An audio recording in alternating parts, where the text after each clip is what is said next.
Okay guys, ito na ang part 2. Mas dumami na yung tao, mas dumami na yung kwento, at mas marami nang makukulit. Mga kwento ng nagsyaro, nawalan ng wallet, may famous singer na dumating. Sino kaya yon?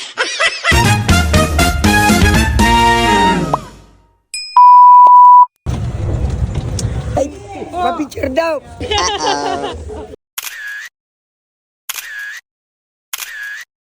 Kabang-kabang. Sisa yan. Ay, yung Selson, masabay na kami marayman. Naku kuya, nakakatakot naman yung boses mo. Ito yung pinsan ko sa'yo. Daw, ito nga, ito si ano mo, kabatch mo. Diyan na, maringa may kasabay ako. Ano yan? May parang kaya na. Elias! Kuya Rolly, ano malaw ka man? Yeah. Followers sa terminal. Pagdating ko nga, nag-uumpisa na ang program. Ay, di na lamang inalat si Tabang-Tabang. Bakit te? VIP ka? Bayang dyan pa 500.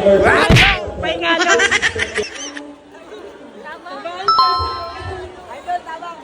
Nandito na lahat yung mga nasa GC namin. Recite na nga yung kabatchmate ko dyan. Kung naaalala niya pa daw yung mga teacher niya simula grade 1 hanggang grade 6. Diba sayang naman yung premyo?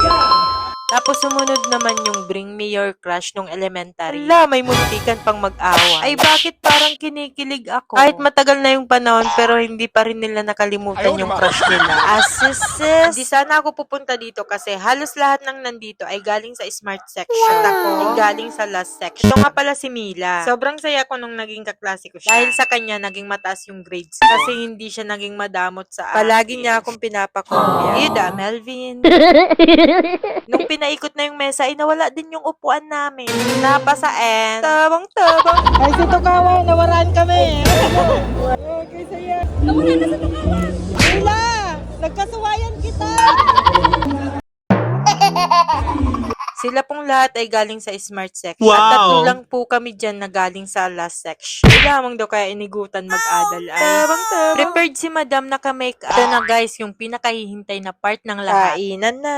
Ang sarap lang sa feeling na sabay-sabay kaming kumakain. Kukwentuhan, tatawanan. Parang bumalik ulit kami sa elementary days na sabay-sabay ding nagbabao. At naghahati-hati ng snack. Hoy Ariel, mamaya ka na, girls muna.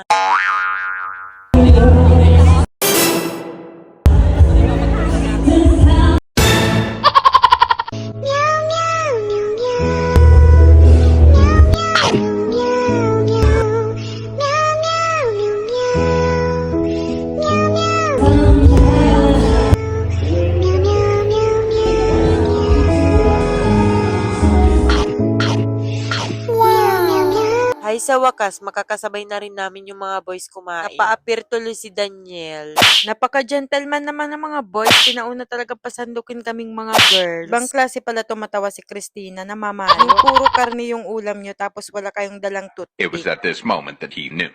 He fucked up.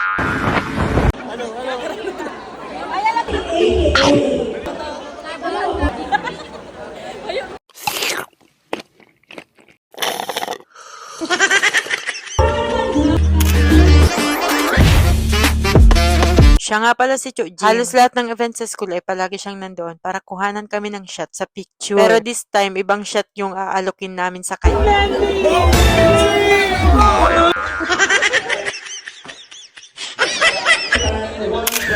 Mga kaganapan bago mawala yung wallet. At may umuwing luha. Tabang-tabang. Sayang kang 10K. Ibalik naman daw. Dawa mayo na daang laman, no?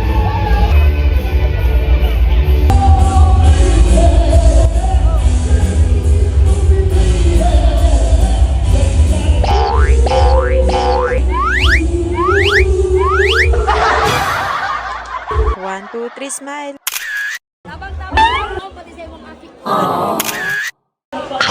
Sa totoo lang, sobrang saya sa pakiramdam na may mga taong na-appreciate yung mga content kahit hindi madali ang maging content creator. Pag ganitong mga mensahe, mas lalo akong ginaganahan. Guys, mag-challenge. What?